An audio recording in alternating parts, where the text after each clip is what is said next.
Hello student, my name is Professor D. A. Bhosle, working as a lecturer from DKT Yashwantrao Chavan Polytechnic.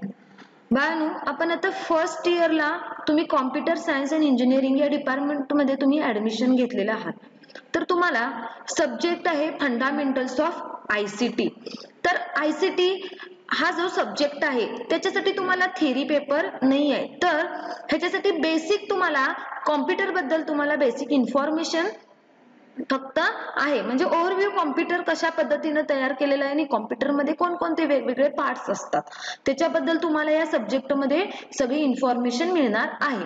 तर यामध्ये fundamentals of ICT या subject मध्ये एक topic आहे input devices. तर input devices म्हणजे काय, तर या पॉइंट बद्दल आपण आज डिस्कस करणार आहोत. तर या आजच्या लेक्चर मध्ये इनपुट डिव्हाइसेस, त्यामध्ये इंट्रोडक्शन ऑफ इनपुट डिव्हाइसेस आणि एक्झाम्पल्स ऑफ इनपुट डिव्हाइसेस आपण हे पॉइंट्स कव्हर करणार आहोत. तर फर्स्ट, इनपुट डिव्हाइसेस म्हणजे काय, तर तुम्ही कॉम्प्युटर सगळ्यांनी बघितलेला आहात. तर कॉम्प्युटर मध्ये जे फिजिकली पार्ट्स असतात जे तुम्ही डोळ्याने बघू शकता त्याला म्हणायचं हार्डवेअर डिव्हाइसेस, आणि जे इंटरनली रन होतात त्याला काय म्हणायचं, सॉफ्टवेअर. आपण जे डोळ्याने बघू शकतो, फिजिकली टच करू शकतो त्याला म्हणायचे हार्डवेअर, आणि जे इंटरनली रन होतात त्याला म्हणायचं सॉफ्टवेअर. तर आता इनपुट डिव्हाइसेस, त्या हार्डवेअर मध्ये सुद्धा दोन प्रकारचे डिव्हाइसेस आहेत, इनपुट डिव्हाइसेस आणि आउटपुट डिव्हाइसेस. तर इनपुट डिव्हाइसेस म्हणजे काय आपण आज डिस्कस करणार आहोत. तर input devices are the hardware devices that allows data to be entered into computer. म्हणजे कॉम्प्युटरमध्ये आपण डेटा कशा पद्धतीने स्टोअर करायचा किंवा कॉम्प्युटरमध्ये डेटा कसा स्टोअर करायचा बाय युजिंग इनपुट डिव्हाइसेस. तर एनी पेरिफेरल, म्हणजे पेरिफेरल म्हणजेच काय, जे डिव्हाइसेस कॉम्प्युटरला आपण जे डिव्हाइसेस कनेक्ट करतो त्याला म्हणायचं peripheral devices. Piece of computer hardware equipment, किंवा ते कॉम्प्युटरचे आपण इक्विपमेंट असं पण म्हणू शकतो. Used to provide data and control signals to a computer. म्हणजे कॉम्प्युटरला इन्स्ट्रक्शन्स काहीतरी द्यायचे असतील. मला आता फॉर एक्झाम्पल तुम्ही काय करताय, कॉम्प्युटरमध्ये तुम्हाला पॉवर पॉईंट पाहिजे असेल तर तुम्ही पॉवर पॉईंट ओपन करण्यासाठी काय करता, कॉम्प्युटरवरती स्टार्ट करता, माऊसच्या सहाय्याने तुम्ही काय करता, स्टार्ट मध्ये जाता, तिथे जाऊन ऑफिस सिलेक्ट करता, तिथून मग तुम्ही पॉवर पॉईंट सिलेक्ट करता. अशा पद्धतीने तुम्ही कीबोर्ड माऊस हे डिव्हाइसेस यूज करून तुम्ही कॉम्प्युटर यूज करता. तर त्यामध्येच आपण आता जे इनपुट डिव्हाइसेस बघणार आहेत त्या म्हणजे डिव्हाइसेस थ्रू आपण काय करतो, सिग्नल्स कॉम्प्युटरला सेंड करतो. Input devices allows to user to put the data into computer. म्हणजे कॉम्प्युटरमध्ये डेटा स्टोअर करण्यासाठी आपण इनपुट डिव्हाइसेस यूज करतो. म्हणजे कॉम्प्युटरला काहीतरी इनपुट द्यायचं आहे, आपल्याला आउटपुट पाहिजे त्याच्यासाठी, मग ते आपण इनपुट डिव्हाइसेस थ्रू काय करतो, कॉम्प्युटरला डेटा प्रोव्हाइड करतो. Without any input devices, a computer would only be a display devices and not allow users to interact with it. म्हणजे युजरला जे काही क्वेश्चन्स पाहिजेत इन्सर्ट करायचे, जे काही डेटा इन्सर्ट करायचा आहे तो इनपुट डिव्हाइसेस असतील तरच आपण इनपुट कॉम्प्युटरमध्ये डेटा स्टोअर करू शकतो. अदरवाईज कॉम्प्युटर हा ओनली हा डिस्प्ले डिव्हाइस झाला असता, म्हणजे त्याच्यावरती नुसतं तुम्ही बघू शकला असता, तुम्हाला जे कशा पद्धतीने पाहिजे ते तुम्ही करू शकणार नाही. तर आता ह्या कॉम्प्युटरमध्ये जे काही हार्डवेअर डिव्हाइसेस आहेत त्याच्यामध्ये दोन प्रकारचे हार्डवेअर डिव्हाइसेस आहेत, इनपुट डिव्हाइसेस आणि आउटपुट डिव्हाइसेस. आता आपण इनपुट डिव्हाइसेस बघणार आहोत. तर इनपुट डिव्हाइसेस कोणकोणत्या प्रकारचे असतात, सगळ्यांच्या लक्षात आलं असेल की इनपुट डिव्हाइसेस म्हणजे काय, कॉम्प्युटर काय करायचं आहे, डेटा स्टोअर करायचा आहे किंवा कॉम्प्युटरमध्ये डेटा सेंड करायचा आहे बाय युजिंग इनपुट डिव्हाइसेस. तर ते इनपुट डिव्हाइसेस आपण कोणकोणते वापरतो ते आता वन बाय वन बघूया. तर आता फर्स्ट इनपुट डिव्हाइस आहे कीबोर्ड. म्हणजे कीबोर्ड थ्रू तुम्ही काय करता, टाईप जे काही तुम्हाला आता वर्ड असू दे किंवा पॉवर पॉईंट असेल, जे काही त्याच्यावरती तुम्हाला टाईप करायचं असेल तर तुम्ही काय करता, कीबोर्डच्या थ्रू तुम्ही या कीज यूज करून काय करू शकता, डेटा स्टोअर करू शकता. त्यानंतर सेकंड आहे माऊस. माऊस यूज करून तुम्ही काय करू शकता, तर तुम्हाला जो काही डेटा सिलेक्ट करायचा आहे, किंवा माऊस हा काय आहे, पॉइंटिंग डिव्हाइस आहे. माऊस तुम्ही यूज केला की मॉनिटरवरचा काय होतो, कर्सर मूव्ह होतो. तर त्या पद्धतीने तुम्हाला जो डेटा पाहिजे तो तुम्ही सिलेक्ट करू शकता. त्यानंतर डिजिटल कॅमेरा. डिजिटल कॅमेरा म्हणजे तुम्ही आता जो कॅमेरा यूज करता, कॅमेऱ्यातून तुम्ही फोटो काढू शकता आणि त्यामधला तो डेटा ऍज अ तुम्ही कॉम्प्युटरमध्ये काय करू शकता, स्टोअर करू शकता. डिजिटल कॅमेरा तुम्ही कॉम्प्युटरला कनेक्ट करू शकता आणि त्यामधला डेटा तुम्ही कॉम्प्युटरमध्ये घेऊ शकता. म्हणून digital camera is a input device. त्यानंतर लास्ट आहे स्कॅनर. तर स्कॅनर म्हणजे काय, तर स्कॅनर हा सुद्धा काय आहे, इनपुट डिव्हाइस. तो काय करतो, हार्ड कॉपीचं कन्व्हर्जन सॉफ्ट कॉपी मध्ये करतो आणि तो डेटा कॉम्प्युटर मध्ये स्टोअर करतो. मग त्या पद्धतीने ते इनपुटच आपण काय केलं, कॉम्प्युटर मध्ये स्टोअर केलं. म्हणून स्कॅनर हा सुद्धा काय आहे, इनपुट डिव्हाइस. आता वन बाय वन आपण हे सगळे 4 डिव्हाइसेस आहेत ते डिटेलमध्ये बघणार आहोत. आता फर्स्ट कीबोर्ड. तुम्ही कीबोर्ड बघितलेला आहात, तर त्या कीबोर्ड वरती वेगवेगळ्या प्रकारच्या कीज असतात. तर कीबोर्ड हा काय आहे, इनपुट डिव्हाइस.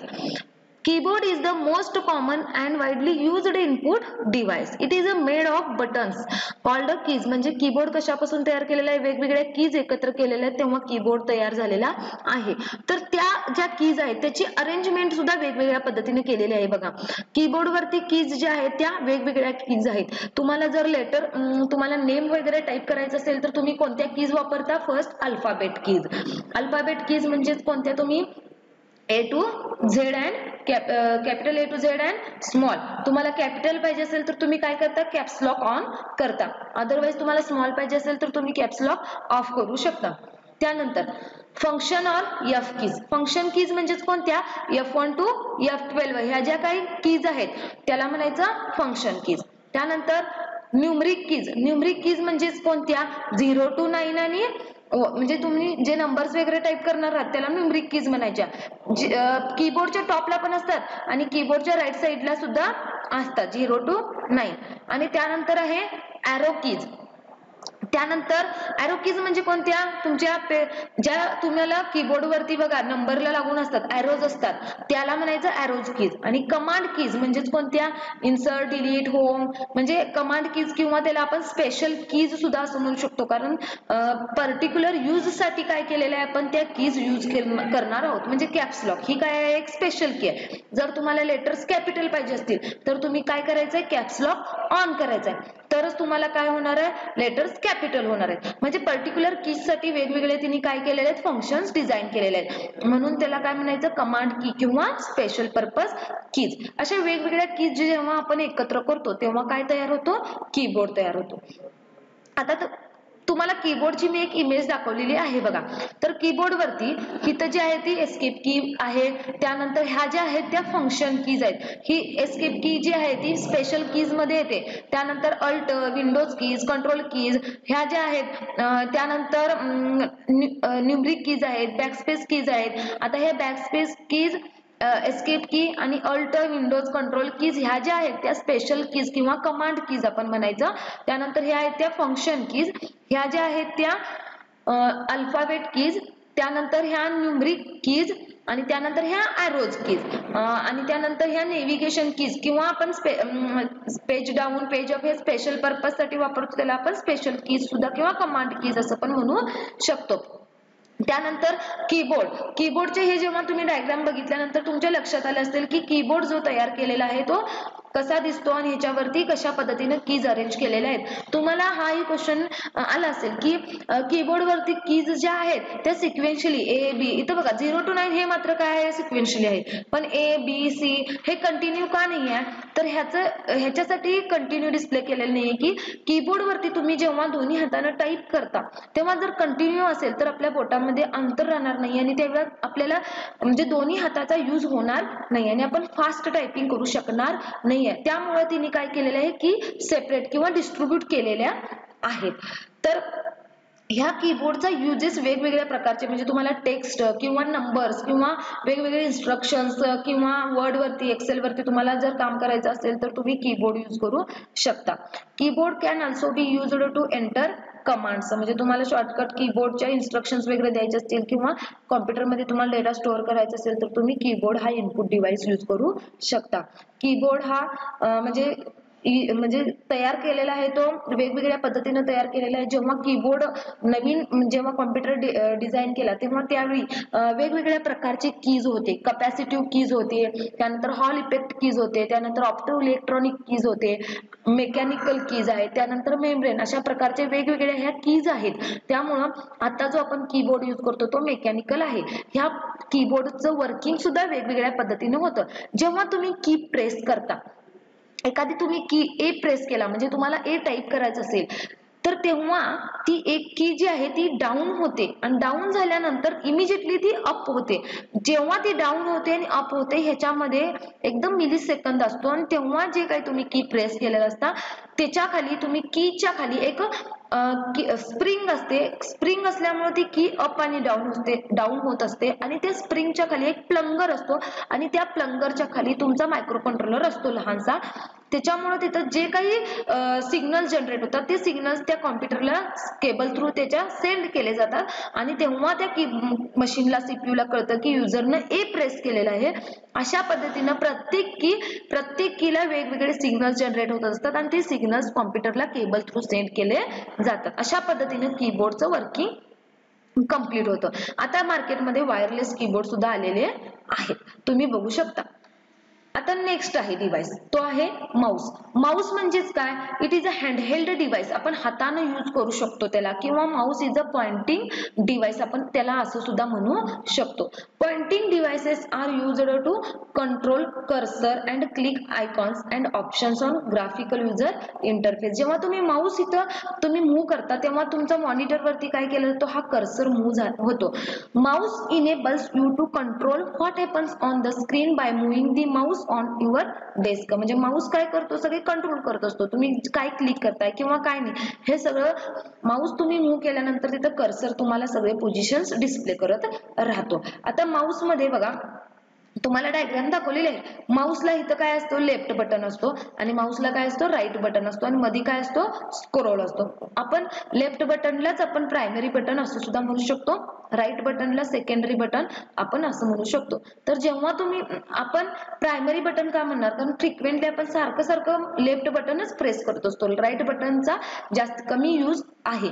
तर माऊसचे वेगवेगळे टाइप्स सुद्धा अवेलेबल आहेत. आता मार्केटमध्ये वायरलेस माऊस सुद्धा अवेलेबल झालेला आहे आणि जो आता आपण रिसेंट जो माऊस यूज करत आहे तो माऊस आहे ऑप्टिकल माऊस. फर्स्ट जेव्हा माऊस डेव्हलप केला तेव्हा होता मेकॅनिकल माऊस, त्यानंतर ऑप्टोमेकॅनिकल माऊस आला आणि त्याच्यानंतर त्याच्यामध्ये सुधारणा करून नवीन माऊस जनरेट झाला, तो होता ऑप्टिकल माऊस. तर माऊसचे युजेस सुद्धा वेगवेगळे आहेत. तुम्हाला जर एखादं डॉक्युमेंट ओपन करायचं असेल, क्लोज करायचं असेल तर तुम्ही माऊस यूज करू शकता. त्यानंतर तुम्हाला एखादी फाईल मूव्ह करायची असेल तर तुम्ही तशा पद्धतीने सुद्धा माऊस यूज करून तुम्ही फाईल मूव्ह करू शकता, डिलीट करू शकता. तर असे हे वेगवेगळे युजेस आहेत, तुम्ही बघू शकता आणि तुम्ही आता वापरलेला आहातच. त्यानंतर नेक्स्ट आहे digital camera. Digital camera stores the digital photographs on memory card and these images can easily transferred onto computer for viewing and editing. म्हणजे तुम्हाला डिजिटल कॅमेरामधून तुम्ही जे काही फोटो काढता ते तुम्ही मेमरी कार्ड वरती स्टोअर करू शकता किंवा तुम्ही डायरेक्ट कॉम्प्युटर वरती सुद्धा ते डेटा घेऊ शकता, त्याच्यामध्ये तुम्ही एडिटिंग करू शकता. Most digital cameras have built in screen to allow for previewing the digital photographs. म्हणजे तुम्हाला चांगले फोटोज वगैरे किंवा डिजिटल फोटोग्राफीसाठी तुम्ही डिजिटल कॅमेरा जसा यूज करू शकता तसं तुम्ही त्यामधला डेटा कॉम्प्युटरमध्ये स्टोअर करून त्याच्यामध्ये तुम्हाला ज्या पद्धतीने पाहिजे त्या पद्धतीने तुम्ही एडिटिंग करू शकता. This is useful so that photographer can decide which images to keep and which to delete. म्हणजे तुम्हाला जो डेटा पाहिजे तो तुम्ही स्टोअर करू शकता, नको असेल तो डेटा डिलीट करू शकता. सो डिजिटल कॅमेरा मधला डेटा आपण कॉम्प्युटरमध्ये स्टोअर करू शकतो, म्हणजे कॉम्प्युटरमध्ये डेटा पाठवू शकतो, म्हणून डिजिटल कॅमेऱ्याला इनपुट डिव्हाइस आपण म्हणतो. आता तुम्हाला हा डिजिटल कॅमेरा आहे, तुम्ही बघितलेला आहात, त्याचे युजेस सुद्धा आहेत. इमेज कॅप्चर करण्यासाठी आणि तो डेटा कॉम्प्युटरमध्ये स्टोअर करण्यासाठी. त्यानंतर by connecting directly to a photo printer images can be printed. तुम्ही डायरेक्ट फोटो प्रिंटरला कनेक्ट केल्यानंतर तुम्हाला जी इमेज पाहिजे ती डायरेक्ट तुम्ही प्रिंट पण करू शकता. त्यानंतर लास्ट इनपुट डिव्हाइस आहे scanner. Scanner can be used to convert image or text paper into digital format. म्हणजे स्कॅनर काय करतो, हार्ड कॉपीचं कन्वर्जन काय करतो, सॉफ्ट कॉपीमध्ये करतो. म्हणजे तुम्हाला काय करायचं, एखादं तुम्हाला बघा तुम्ही जेव्हा ऍडमिशन घेतला तेव्हा तुमचे डॉक्युमेंट्स अपलोड केले, त्या पद्धतीने तुम्ही ते डॉक्युमेंटची सॉफ्ट कॉपी पाहिजे असेल तर तुम्ही काय करायचं, स्कॅनर यूज करायचं, स्कॅन करायचं आणि त्याची सॉफ्ट कॉपी तुमच्या कॉम्प्युटरमध्ये तुम्ही स्टोअर करू शकता. आता मार्केटमध्ये वेगवेगळ्या प्रकारचे स्कॅनर्स अवेलेबल आहेत. फ्लॅट बेड स्कॅनर आहे, हँडहेल्ड स्कॅनर आहे आणि शीट फेड.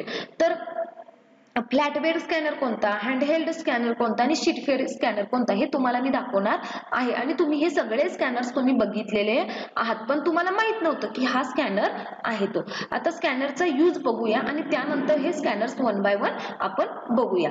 तर स्कॅनर कशासाठी यूज करायचं, तर प्रिंटेड जी इमेज आहे त्याचं इलेक्ट्रॉनिक फॉर्मॅट किंवा सॉफ्ट कॉपीमध्ये कन्व्हर्जन करण्यासाठी. आता तुम्हाला फॉर एक्झाम्पल तुमच्याकडे ओल्ड फोटोज आहेत किंवा तुमचे डॉक्युमेंट्स काय तर असतील ते तुम्हाला डिलीट खराब होत असतील किंवा ते तुम्हाला डिलीट करायचे, तुम्हाला त्याचा कुठेतरी बॅकअप ठेवायचा असेल तर तुम्ही ते स्कॅन करून तुमच्या ईमेल आयडी ला वगैरे तुम्ही अटॅच करू शकता, जेणेकरून तुमचं जर एखादं डॉक्युमेंट खराब झालं तर त्याची तुमच्याकडे सॉफ्ट कॉपी तरी असू शकेल. ह्याच्यासाठी आपण स्कॅनर यूज करतो. तर आता त्याचे आपण टाइप्स बघणार होतो. तर फ्लॅट बेड स्कॅनर, जेव्हा तुम्ही कॉलेजमध्ये ऍडमिशन करण्यासाठी आलेला तेव्हा तुम्हाला हा स्कॅनर तुम्ही बघितला असशील. तर तुम्हाला फ्लॅट बेड म्हणजे त्याचा सरफेस कसा आहे, फ्लॅट आहे, सो त्याला काय म्हणायचं, फ्लॅट बेड स्कॅनर. त्याच्यावरती तुम्हाला जे डॉक्युमेंट स्कॅन करायचं आहे ते तुम्ही ह्या फ्लॅट सरफेस वरती पुट करा आणि त्याच्यावरून हे कव्हर प्लेस केल्यानंतर तिथं तुम्हाला बटन्स असतात, त्या बटन्स वरती क्लिक केल्यानंतर तुमचे डॉक्युमेंट्स स्कॅन होतात.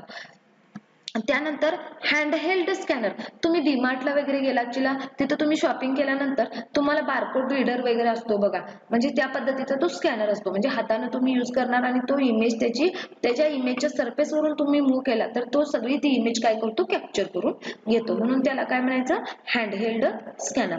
आणि त्यानंतर लास्ट म्हणजे तो थर्ड आहे तो शीटफेड स्कॅनर.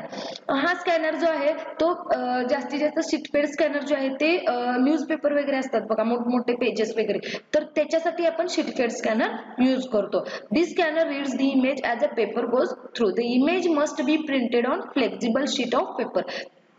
आता हे न्यूजपेपर वगैरे तुम्हाला स्कॅन करायचे असतील तर ते फ्लॅटबेड स्कॅनर आपल्याला सफिशियंट नाही आहे, तर त्याच्यासाठी आपण शीटफेड स्कॅनर सुद्धा यूज करू शकतो. असे हे वेगवेगळे स्कॅनरचे टाइप्स मार्केटमध्ये वेगवेगळे अवेलेबल आहेत. तर आज आपण हे जे इनपुट डिव्हाइसेस बघितलेले आहेत, तर ह्या इनपुट डिव्हाइसेस वरून तुमच्या लक्षात आलं असेल की कॉम्प्युटरमध्ये जर काही डेटा तुम्हाला पाठवायचा असेल तर तुम्हाला काय पाहिजे, इनपुट डिव्हाइसेस माहित असले पाहिजेत. कीबोर्ड वरून तुम्ही जे काही टाइप करता आणि ते कॉम्प्युटरमध्ये जातं तर हे कीबोर्ड हा काय झाला, इनपुट डिव्हाइस झाला. अशा पद्धतीने माऊस मध्ये तुम्ही काय करता, माऊस थ्रू तुम्ही काय करता, डेटा कॉम्प्युटरमध्ये स्टोअर करू शकता. तर mouse is a pointing device आहे, तो सुद्धा काय झाला, इनपुट डिव्हाइस. डिजिटल कॅमेरा हा सुद्धा इनपुट डिव्हाइस. आणि त्यानंतर sheetfed scanner is a input device. आणि स्कॅनरचे वेगवेगळे टाइप्स सुद्धा आपण बघितलेले आहेत. तर इथं तुम्हाला इनपुट डिव्हाइसेस हा पॉइंट आपण कंप्लीट केलेला आहात. तर इनपुट डिव्हाइसेसचा यूज काय आहे, तर कॉम्प्युटरमध्ये डेटा स्टोअर करायचा आहे, त्याच्यासाठी आपण इनपुट डिव्हाइसेस यूज करतो. आता इनपुट दिलं आपण, मग आपल्याला काय डिस्प्ले होणार, आउटपुट होणार. तर नेक्स्ट लेक्चर मध्ये आपण आउटपुट डिव्हाइसेस आपण बघणार आहोत. आता तुम्ही इनपुट दिलाय, मग आपल्याला आउटपुट कशा पद्धतीने दिसणार ते आपण आता बघणार आहोत. तर आजचं हे लेक्चर आपण इथं स्टॉप करू. थँक्यू.